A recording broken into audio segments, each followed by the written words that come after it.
बाहेरची पाववाली येऊन आपली जागा घेऊन रिटर्न न मगशी आपली जागा आपल्याला 50-50 ला इटन. म्हणजे आपले शेतन आपणच राखणदार नाही, थोबारवाशी साली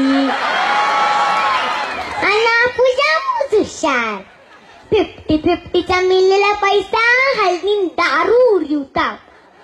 जमिनीचा पैसा खपल्यावर दादा तू करशील काय? अरे जमिनीचा पैसा खपल्यावर दादा तू करशील काय? मी काय सांगते तुम्हाला, कणाला पाहिजे दारू हल्दीला? आय आपलं पाणी पिवाचं वांद झाले, टँकर मागवायची वेळ आली. टँकर बरोबर नाही. हल्दी दारू पिवाला 10 जण आणि नाचाला बघावं तर 2च आणि भांडण करायला तर सांगूच नका. हलत कोणची न भांडण कोणची. गप खावाचं न घरा जावाचं तर ते नाही. घरातण्याचे डोक्याशी व्याखांतनी दारुडी. आपले कुळ्यांची हल्दीला खावा पिवाची पक्की सोय, तो घरदाराशी येते बाणकोटी.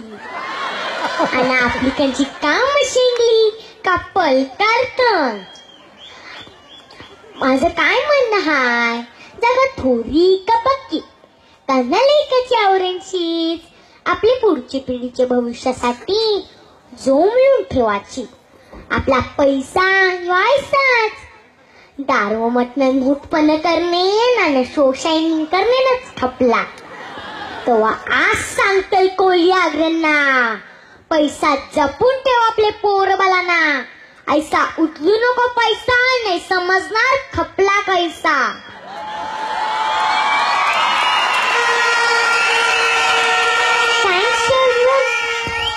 Thanks to everyone present here.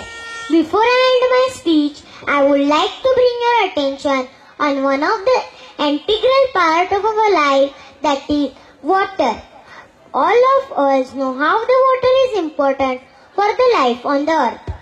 It is the most basic need of every living thing. Life is not possible without water.